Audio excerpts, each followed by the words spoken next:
amul problème dinaa la ko may parce que xam naa lu ñu ciy daw quoi. donc comprendre ngeen. j'avais compris que ne am na leneen lu ñu ciy daw. d'accord léegi ñu ñëw ci Yoff. alors Birame Gningue quand on voit yow déjà ak ce petit parti boobu noonu yor c'est vrai que Yoff xam nañu et tout mais ban aura moom nga am ci Yoff ba ne le ministre de la santé maire de Yoff da nga bëgg a jël yow nga nekk maire Yoff. loolu moom il faut boo da nga doon dëkk Yoff pour xam. mais expliqué ñu. parce que tey au niveau de Yoff kenn ëpp moo fi électorat. lan moo ko montré.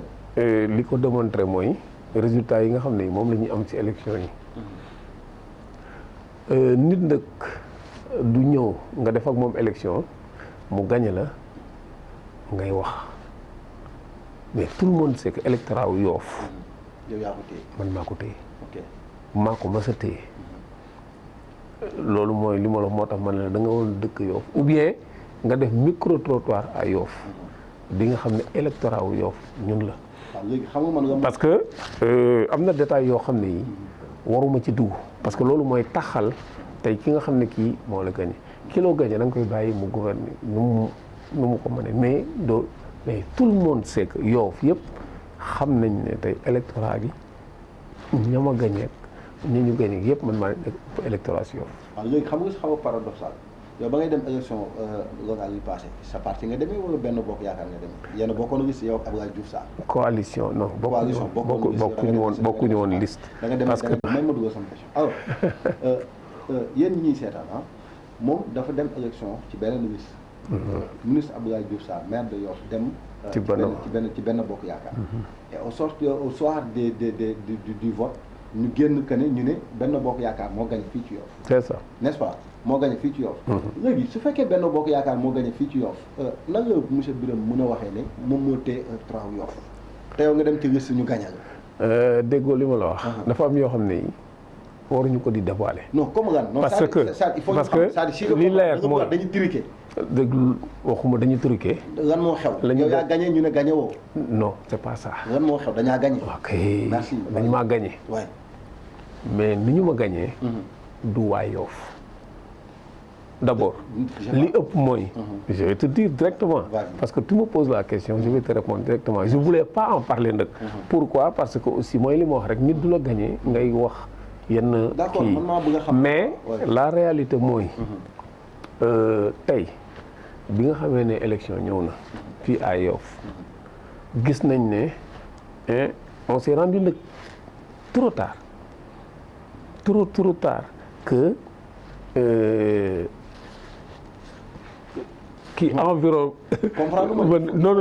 non je vais te dire dama la bëgg a wax ne lépp lu ñu wër. yaa ngi dégg dañ leen transféré Yoff mais on s'est rendu compte trop tard. nga dëkk Ngor ñu indi nga Yoff. par exemple nga dëkk Wakaam ñu parce que électorat wu Yoff dafa am nu mu bindoo. dem nañu ba électorat wu Yoff dafa dépassé li nga xam ne lii parce que fii maire Yoff yëpp dafa am fourchette boo xam ne bii moom lañ doon am ci ay voix.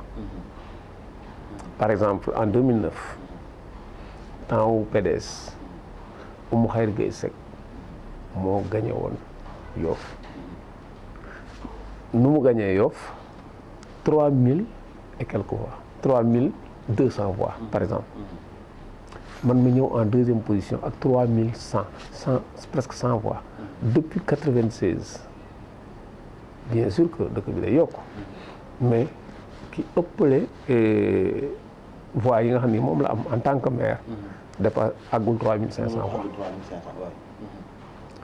léegi nag régime bu bees bi ba ñu ñëwee xam nga état dafa yor lépp la nga xam ne lii moo fi nekk ci déjà maire bi rek jege na 7000 voix. jege na 7000 voix. maire bi rek. ok yaa ngi dégg. je viens en deuxième position ak 4500 voix. électorat wu Yoff. kon yoo xam da nga transféré. man transféré moom. transfert justement loolu moo man defuma benn transfert. ñàkk a transféré moo tax ma yem ci 4500 voix. 4500 voix mënuloo ko am ci Yoff te mënuloo nekk maire. mais ñun la veille lañ soog a yëg ne am na ay car rapide am na ay Ndiaga Ndiaye yoo xam ne dañ leen transféré am na ñuy ñëw si man sax di ma laaj fan la ñuy voté Abdoulaye Diouf Sarr. D'accord. pour te dire. donc loolu moo tax c'est-à-dire que am na yoo xam ne bëgguma ci dugg. xam nga li tax bëgguma ci dugg mooy. xam nga nit du la gagné nga naan ko lii nga ma gagné. mais ñoom sax xam nañ ko bu dee électorat wu Yoff rek ak ni mu mel ak li ci yokk ak yëpp 4500 voix mënuloo ko am te mënuloo nekk maire. D'accord. c'est-à-dire man lu ma bëgg xam mooy. ak yi xew yooyu yëpp. yow tey ban taxawaay moom nga xalaat. est-ce que yaa ngi bëgg a concourir ba léegi nii maire Yoff wala da nga bàyyi. maire Yoff mënuma ko bàyyi. bu ma doon dem 10 fois ñu may gagné 10 fois damay continuer di ko conquérir. pourquoi parce que man mënumaa abandonné Yoff man Yoff rek laa am. te bu fekkee ne da ngay politique yaakaar naa ne sa cité rek nga bëgg a defar. l'art de gérer la cité. loolu la ñuy wax ci politique.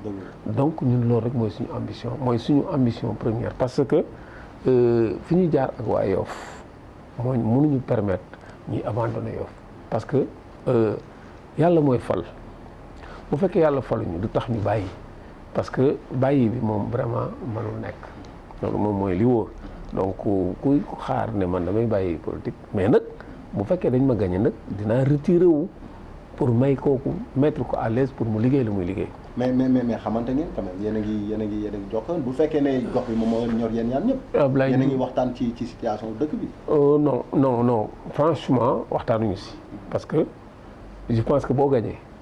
mais conseil municipal la quand même. non je ne suis pas conseil municipal. ah ok yow man maay majoritaire laa ne woon. man liste majoritaire laa ne woon. donc néew ma proportionnel bi je ne suis pas conseil municipal. Je pense que man de bu ma gagné maire bu ma gagné la nga xam ne lii ka ma koy xëccool dinaa ko diisoog moom mais bu fekkee moom woowu ma diisoog man je pense que soxlaatul. vraiment yaa nekkoon numéro 2. man maay numéro 2 bi. moom man maay woon deuxième. man ñaari élection yi nii toujours man maay nekk deuxième ak écart boo xam ne bii vraiment. noo gisee moom gestion fii ci commune bi Abdoulaye Diouf Sarr. non Abdoulaye Diouf Sarr géré wul commune bi. def fi dara il n'est pas là xamul sax li fi xew. Ah bon en tant que malheureusement parce que c'est un ministre peut-être affaire ministère am moo ko gën a kii peut-être fii ses adjoints ak yooyu ñooy doxal mais Abdoulaye Diouf Sarr xamul dara ci dëgg il connaît rien ici dara xamul fi doxal loolu moom vraiment yow mi ma koy laaj yaa ma gën a xam. yaa ma gën a xam loolu li nga may lay tax nga laaj ma ko yaa ma gën a xam. Abdoulaye Diouf Sarr nekkul ci mairie bi xamul sax lu. mais moom fii la dëkk quand même. Abdoulaye Diouf Sarr dëkkul yow. dëkk Yoff aussi. ah c'est-à-dire cosaanam Yoff la. bien sûr. Abdoulaye Diouf Sarr li mu bokk ak man bokkoo ko ak kenn si Yoff sama cousin la sama mbokk la sama xarit la dañu bokkul nag ay conviction boo xam ne du ngeen waxtaan. dañu bokkul ay conviction sa xarit boo xam ne du ngeen waxtaan. non daan nañu waxtaan. peut-être politique. moo indi yenn yi. loolu moo indi mais man la gënoon xaritool si Yoff man la gënoon xaritool je pense que leer na man la gënoon xaritool si Yoff gën a bokk ak man si Yoff ki jur papam ak ki jur sama papa ñoo bokk ndey ak baay Abdoulaye Diouf Sarr daf ma jege de trop moom ma gën a jege si Yoff peut-être nag politique moo demee noonu nit ki mën ngeen bokk ndey ak baay sax te du ngeen bokk ay conviction politique peut-être loolu rek moo dox suñu diggante mais à part ça bu ñu gisante comme Mburox Sow. ah d'accord yow rencontré nga président de la République. n'est-ce pas ay yoon. lan ngeen jot a waxtaan yoon. bon président xam nga la ñu waxtaan peut-être que état doo wax ak président di ko dévoiler. am na ci situation dëkk bi quand même ci situation Yoff am na lu ñu voilà bon je pense que foofu moom question boobu moom du ma ci wax lu bari quoi rencontré naa ko waxtaan nañ li ñuy waxtaan yaa ngi dégg. du loo xam ne dama ngi génne vraiment di ko dévoiler. pare na pour gunge quoi. oui pare na pour ñu jàppale ko moom lay demander tout le temps pour ñu jàppale ko mais nag quand même comme là moom je suis désolé mais. bugguma ci sori quoi. d'accord mun naa alors léegi perspective Birame Gningue perspective yi ambition yi après waaw mais suñu ambition mooy di ma la wax rek parce que tey. je pense que ñun actuellement affaire présidence moom xalaatuñu ko parce que. non affaire président moom jéggal naa ko. jéggal ko tegee parce que donc mais à part ça amuñu moyen bi voilà amuñu. pare woon pour dem c'est pas possible lii am bi seen mouvement bi ay commune ngeen mën a conquérir même ville sax mënoon ko conquérir parce que xam naa ne moom sa xel nekku sax ci ville de Dakar. sa xel nekku ci ville de Dakar. lu tax nga wax ko. sa xel mu ngi ci ville de Dakar. non yow sax nga jàkkaaroo ñi nga xam man dama bëgg a jël ville de Dakar. non je pense nañ bàyyi ba toll ci. parce que tey ville de Dakar. contexte bi actuellement. ay conseil municipal ñooy fal. pour le moment. nañu bàyyi bu jël maire boobu pare. non ça dama bëggoon xam c'est-à-dire yow président sa xel dafa nekk ci remplacer Soham Wardini. bien sûr. ok bien sûr sa ambition weesu na mairie Yoff. weesu na mairie Yoff. weesu na mairie ñun suñu ambition dépassé na mairie Yoff. au contraire mairie Yoff sax normalement waruñu ko jot dafa fekk ne pour dem ville de Dakar il faut que nga kii mais période bi moo jotagul pour prononcer aussi affaire yooyu. mais dégg nga fi ay kàngam yoo xam ne ñu leen di tudd ci ville de Dakar bi de. waaw mais bien sûr ñoom peut-être ñoom ñu ngi wax mais en tout cas. je pense ñi waxul ñoo ëpp ñuy wax. te yow ci ñu waxul ñu woon nga bokk mais jox nga ñu histoire bi. bien entendu de toute façon daal en tout cas. ñun mënaguñu wax ci ville de Dakar. te réglé wuñu booy wax ville de Dakar. da ngay régler sa localité bu pare. d'accord parce que tey am na ñoo xam ne ñi ñu ngi wax ville de Dakar. te peut-être que sax duñ nekk conseil municipal ville de Dakar. pour nekk maire. d'accord alors ñu ñëwaat ci Yoff lan mooy jafe-jafe yi fi am. lan mooy jafe nga bëgg a saafara yow mais non c'est-à-dire que mooy li ma la wax rek Awdi bëgguma nga wax loo ma lu ma bëggul wax. non du question parce que non attends parce que dafa am ku nekk fii di gérer Yoff. président xaaral ma poser question président xam nga man su fekkee dama bëgg a nekk président de la république ça dama jàpp ne président bu fi nekk am na loo xam ne doxalu ko man ma war ko ñëw doxal. su ma bëggee nekk maire damay jàpp ne peut-être dëkk bi dafa am jafe-jafe parce que yaa ko wax sànq politique c'est l'art de gérer la cité. donc pour gérer la cité nag il faut nga xam jafe-jafe cité pour nga mën ko gérer lan mooy jafe-jafe Yoff ba tax yow nga bëgg fi jëlee Diouf Sarr pour nekk fi. wax naa la ko depuis le début. vas-y gestion wu maire bi fi ne. du ma ci wax dara pour le moment peut-être campagne bu jotee mën nañ ci wax mais pour le moment du ma ci wax dara. parce que li tax du ma ci wax dara parce que tey bu ma waxee ce qui ne va pas à Yoff maa ngi sànni xeer ki fi ne. loolu laay bañ. non mais je n'en parle pas kooku moom. jaru sax sonn parce que man du ma wax. ci gestion wu Diouf Sarr. bu baaxee. dëkk bi ñu ngi fi di juger. xam nañ bu baaxul dëkk bi ñu ngi xool ñooy juger tey dëkk bi élection rek lay xaar pour def li mu war a def bu fekkee baax na dinañ ko sanctionner positivement bu baaxul dinañ ko sanctionner négativement. ànd ak man wala ànd ak keneen li ma intéressé mooy. man du ma wax ci gestion wu vraiment ki nga xam ne kii dañu nekkoon mu gagné dama koy bàyyi ba mandat am jeex ba élection ñëw. mais fu mu nekk ni ñoom ab seen mandat jeex na. ba mu jeexee yàgg na. maire yi seen mun nga wax la neex. non dañuy nekk di buuñaa nii rek. non juste dañuy buuñaa mais nag comme ñoom ñu ngi buuñaa. te ñun campagne jotagul. pour ñu mën a wax nit ñi li nga xam ne parce que man li may wax ñun ñi waaye Yoff ñoo ma gën a xam. la ma leen war a wax suba. ñoom ñoo ma gën a xam ndax ñoom ñoo may aw di ma ko wax. parce que man dugguma ci gestion wu ñu jëm ci affaire mairie mais nag Yoff yi nga xam ne kii fi laa nekk réalisation yi ma fiy def mairie mënu ko def te mairie du ko def. yow état nii nga nekkee nekkoon. état ni ma nekk mairie bi defu ko. du ko def. mënul def bilan ba dab ma man ci Yoff mënul ne quel que soit maire bu fi ne nag même président de la république mu noon maire Yoff man réalisation yi ma def ci Yoff du ko fi def.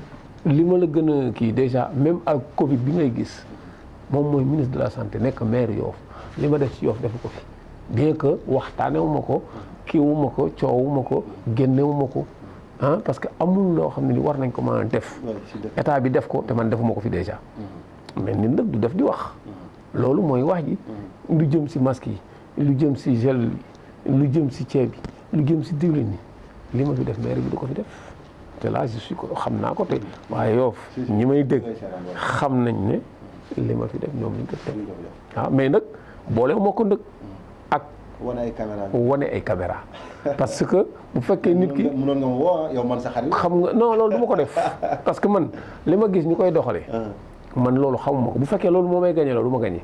pourquoi parce que tey yow boo joxee ab gel sax au télé bi ne ko wane ko ñëpp gis ko boo joxee ceeb nit am problème affaire bi dal ko nga ñëw dem ci këram filmer ko di wane ne yóbbul naa ko ceeb mais loolu du ma ko def. mais fi am na ay cas.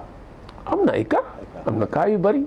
am na cas yi ma ci xam bien sûr yi ma ci xam yëpp bon. apporté naa leen sama soutien mais te loo xam ne dama koy génne. parce que loolu xalaatuma ko.